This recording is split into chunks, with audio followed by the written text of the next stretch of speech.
Issue Point and Gooner in the house, back with another bang on video. Well, ladies and gentlemen, we've got burning news about Arsenal's new manager, ladies and gentlemen. So stick till the end for this video and make sure you subscribe and hit that bell icon so you get all the notifications of the videos that we actually bring every single day. We bring 2 videos every day. So the first news that's hitting you is Lucas Torreira actually gave his shirt to a 4-year-old Gunners fan after the win over West Ham. And surprise, surprise, who was that 4-year-old boy? Well, it was none other than Arsenal Fan TV's Mr. DT's son. Yes, he tweeted this: "Thank you, Lucas Torreira. You have made one 4-year-old boy very, very happy. What a second half performance from the boys. I have missed this winning feeling." Well, it turns out the dad of the boy was Mr. DT. And it's great to see that. It's a great gesture actually in terms of what Lucas Torreira did. And probably I think it is not something which was pre-planned. Maybe it isn't. I don't believe it was pre-planned, but whatever it was really great to see Lucas Torreira do that. I think he made a brilliant night to remember for a 4-year-old boy who will definitely look forward to actually continue in football. But moving on, Kieran Tierney dislocated his shoulder in Arsenal's win at West Ham. Yes, but he's just not the only one who got injured after that West Ham game. Well, it's really a hard thing to see because the left back actually started the game at the London Stadium but was forced off with the injury after just half an hour. And the news comes, we all know what happened since arriving from Celtic. He's just injury marred his Arsenal campaign. But moving on, not only him, there are many people who has actually joined that injury list.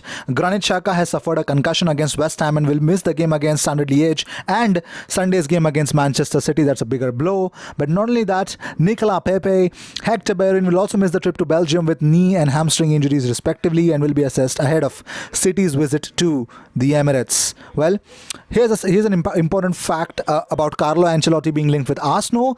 Here is Napoli's official statement which read: SSC Napoli has taken the decision to part ways with first team coach Carlo Ancelotti. The friendship, mutual respect between the club president Aurelio De Laurentiis and Carlo Ancelotti remain intact. Well, Ancelotti is keen to return to Premier League with talks over Arsenal, but not only that, it's Everton as well who is actually getting back. But moving on, well, but when he was asked previously last month whether he could succeed Emery in North London, Ancelotti had said this: "I stay with Napoli, of course. These are rumours. I have white hair and experience. In this moment, they are all rumours. So let's see who will be one." But Jermaine Jenas has a warning for Arsenal and West Ham over Carlo Ancelotti amid Everton links.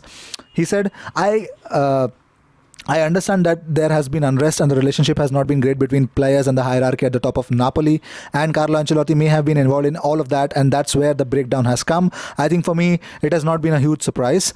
It's a strange one. They have won 4-0 and they qualify in the next phase of the Champions League. Further, Jermaine said that I think he has got a lot of suitors that would love him at football club. He has always done a great job wherever he has been. Chelsea being one, and I think Premier League will come calling. As managers go, he would be one right to the top of the list for either Everton or West Ham. Once a name like this comes to light, things start to happen because clubs start wanting them. But moving on, Arsenal have been reported a big boost in their pursuit to make sure Pierre-Emerick Aubameyang stays at Arsenal itself, because Real Madrid, though they are searching for a new central striker, their eyes are now locked on Marcus Rashford. Yes, Marcus Rashford has regained his form back for Manchester United and England overall. He's been unbelievable, and that is the biggest reason why Real Madrid want Marcus Rashford. But moving on, Joe Cole has praised Frank Lampard for allowing David Luiz to join Arsenal. He said, allowing David Luiz to move on was a massive decision, knowing he had Fikayo Tomori. He has been brilliant and you can only give him praise. Bad Leno has hailed Nicolas Pepe's performance against West Ham. He said, on Monday and also in the last weeks, you could see how much quality he has when he is working like Monday. And also in the last games, he can be a key player for us. His left foot is unbelievable. Also, his one-on-one against defenders is unbelievable. When he has space, he can be a key player for us in transition. I am sure that he will have a lot of fun with him. But moving on, Carlo Ancelotti is reportedly set to enter talks with Everton. Less than 24 hours being sacked. Yes, it turns out that he is actually packing his bags to come to London. And not only that, David Moyes is actually planning to hand over the interim role at the Goodison Park. But moving on, players and staff are continuing the long long-standing tradition of donating their day's wages to the Arsenal Foundation. That is the biggest reason why I actually love this club as well, because these players are really, really great at heart. And I think kudos to Arsene Wenger and in bringing this kind of ritual, I would say, or a tradition to the club. But moving on, Arsenal Chiefs actually have drawn a lot of names to it, but the biggest name that's actually Arsenal making a lot of calls to is Vitor Pereira. Yes, with Shanghai SIPG, he is the manager to be seen, because he's actually getting a lovely good amount of response, because he's been quite successful with Shanghai.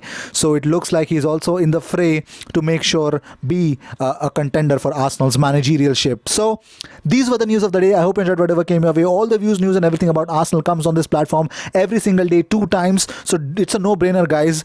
Help me reach 1500 subscribers. We are just 30 subscribers short for it. Go subscribe to this channel, hit that bell icon if you're seeking Arsenal news. Whether or not you're an Arsenal fans, I do not care. If you are actually looking for Arsenal news, a great content source, a quality source, hit that bell icon, hit that subscribe button, and I will see you in my next video. Until then, cheers.